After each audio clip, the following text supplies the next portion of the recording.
दोस्तों नमस्कार, स्वागत है आप सभी का आपका अपना YouTube channel jobs John Jitu में। दोस्तों आज की वीडियो सिर्फ खबर नहीं है, आज की वीडियो आप सभी के लेकर बहुत ही अच्छी जानकारी लेकर आए हैं। ये लाखों कर्मचारी की ज़िंदगी से जुड़ा हुआ जानकारी है। ये उम्मीद और हकीकत के बीच की कहानी है और ये सवाल है जिसका जवाब हर संविदा कर्मचारी का जानना बहुत ही आवश्यक है। क्या सच में हमारी सैलरी बढ़ेगी? दोस्तों पिछले कई महीनों से संविदा कर्मचारी, सांख्यिकी स्वयंसेवक, पूर्व सचिव, आशा, आंगनबाड़ी, पंचायत सहायक सभी का एक ही मांग था कि सम्मानजनक मानदेय मिले। तो अब एक बड़ी खबर सामने निकल कर आ रही है दोस्तों कि मानदेय बढ़ोतरी लिस्ट जारी कर दिया गया है। सरकार का आदेश, मुख्यमंत्री का बड़ा ऐलान। लेकिन दोस्तों ये पूरी सच्चाई है या फिर आधी अधूरी जानकारी?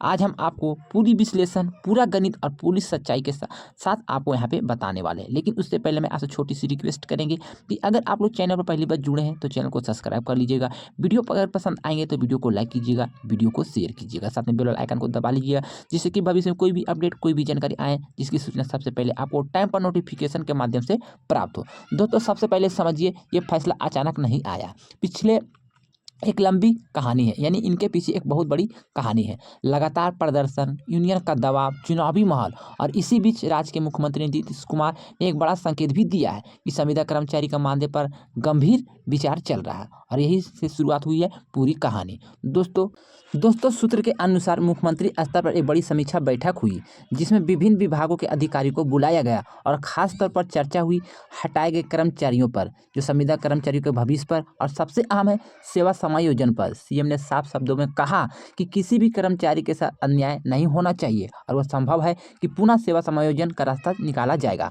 दोस्तों यह एक छोटा सा बयान नहीं, यह एक बहुत बड़ा संकेत है, क्योंकि हमारे पूर्व सचिव, सांख्यिकी स्वयंसेवक को यहाँ पे ज़्यादा राहत मिल सकता है। क्योंकि दोस्तों आप लोग जानते ही होंगे पंचायत स्तर पर इनकी भूमिका बहुत बड़ी थी, लेकिन अचानक इन्हें सेवा समाप्त कर दी गई और हजारों लोग बेघर हो गए। लेकिन अब सीएम की समीक्षा के बाद यह मामला फिर से चर्चा में आ गया है। क्या हो सकता है पुनः बहाली, अन्य विभाग में समायोजन, पंचायत स्तर पर नई भूमिका और कुछ रिपोर्ट के अनुसार योजनाओं के तहत इन्हें फिर से जोड़ा जा सकता है।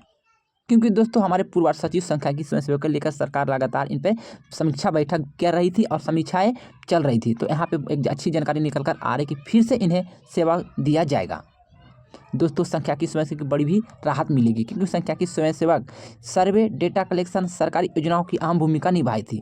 बाद में उन्हें इनकी सेवाएं को समाप्त कर दिया गया। अब सवाल है कि क्या इन्हें फिर से मौका मिलेगा? तो दोस्तों सीएम समीक्षा के बाद संकेत मिला है कि इन्हें योजनाओं में शामिल किया जा सकता है। डेटा बेस्ड प्रोटेक्ट नियुक्ति मिल सकती है, यानी साफ शब्दों में कहें तो वापसी की उम्मीद फिर से जिंदा हो गई है। तो आप लोग के लिए कर भी अच्छी जानकारी निकल कर आ रही है।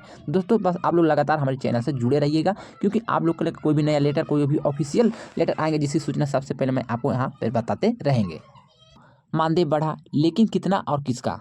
तो दोस्तों सबसे बड़ा सवाल यही है, किसका कितना बढ़ा? थोड़ा ध्यान दीजिएगा। आशा का 12,000, चपरासी का 18,000, पीआरडी का 15,000, चौकीदार का 18,000, परिचालक का 14,411, शिक्षा मित्र का 25,000, संभावना अनुदेशक का 20,000, आंगनबाड़ी का 10,000, रोजगार सेवक का 12,000, पंचायत सहायक का 26,910 यह मांग है। दोस्तों ये पूरी तरह से लागू नहीं हुआ है, कुछ जगह प्रस्ताव है, कुछ जगह घोषणा है, यानी कि दोस्तों केवल अभी यहाँ पे बातें निकल कर आ रही है। इसके लिए कोई ऑफिशियल लेटर या ऑफिशियल जानकारी नहीं है कि आप सभी का मानदेय बढ़ाया गया, लेकिन कुछ सूत्रों द्वारा, कुछ यूट्यूबरों के द्वारा ये बताया गया है किस तरह से मानदेय सभी को बढ़ाया जा रहा है, जो कि 1 अप्रैल से लागू किया जा सकता है। लेकिन आप लोग तभी विश्वास कीजिएगा जब इसके लिए कोई लेटर, कोई सूचना आएंगे, तब आप लोग विश्वास कीजिएगा, क्योंकि कोई भी जानकारी तभी विश्वास किया जा सकता है जब उसके लिए पूरा लिखित आवेदन हो, लिखित जानकारी हो, तब भी उस पर विश्वास किया जा सकता है। इसलिए अफवाहों से दूर रहें। मैं आपको यहाँ पे और भी जानकारी बताने वाले जो सबसे बड़ा भ्रम फैलाया जा रहा है, क्योंकि दोस्तों यही सबसे बड़ी लोगों की गलती है। जो लिस्ट वायरल हो रही है वो पूरी तरह से लागू नहीं है, यानी कि यहाँ पर मैं आपको और भी जानकारी बताने कि 5 लाख का इलाज सबसे बड़ा गेम चेंजर हो सकता है। दोस्तों अगर ये फैसला सबसे मजबूती हिस्सा देखे तो वो है 5 लाख तक का कैशलेस इलाज। अब जरा सोचिए, एक कर्मचारी जिसकी सैलरी 8,000 या 10,000 है, अगर उसे बीमारी हो जाए तो क्या होगा? कर्ज, उधार और जमीन बेचना पड़ सकता है। लेकिन अब सरकार ने कहा इलाज की चिंता छोड़िए, ये फैसला सीधे गरीब परिवारों को राहत देगी। ये सबसे बड़ी अच्छी बात यहाँ पे कही गई है। दोस्तों और भी यहाँ पे जानकारी दिया गया है कि भविष्य की सुरक्षा ईपीएफ लागू करने की बात, मतलब आप लोग जितने भी कर्मचारी हैं यहाँ पर सरकार द्वारा अच्छा निर्णय लिया गया है। दोस्तों शिक्षा विभाग सबसे बड़ा फायदा, यानी शिक्षा मित्र की पहले जिनका मानदेय 10,000 मिलता था अब उसे 18,000 मिलेंगे, आगे चलकर इसे 25,000 तक भी किया जा सकता है, यानी ये वर्ग सबसे बड़ा फायदे वाले वर्ग होंगे।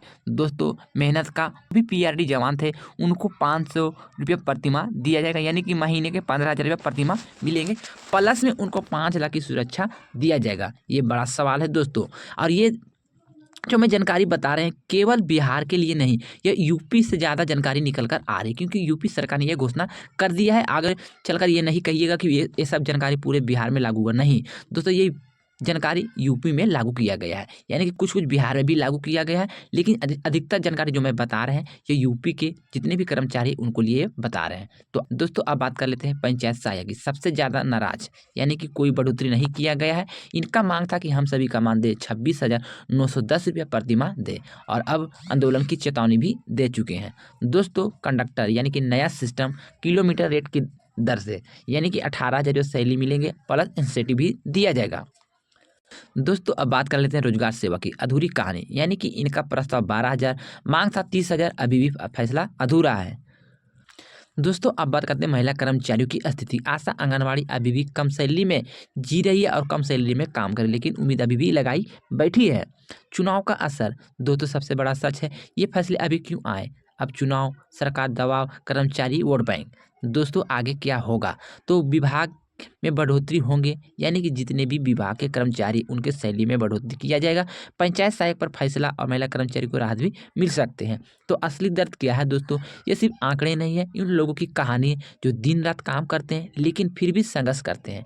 लेकिन मैं आपको यहाँ पे बता देता हूँ कि आपकी ताकत क्या है, जानकारी को ज़्यादा से ज़्यादा शेयर करें, जागरूक रहें और आवाज़ उठाएं, तभी आप जब सभी की मांग एक समान हो सकता है।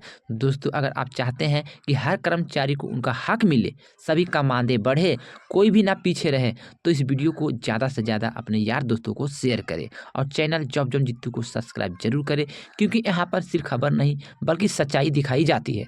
तो दोस्तों मैंने सारा जानकारी, सारा इन्फॉर्मेशन इस वीडियो में बता दी है, फिर भी कोई जानकारी छूट गए, बोलने में मिस्टेक हो गए या कोई गलती हो गए तो आप अपना छोटा भाई समझ के क्षमा कीजिएगा।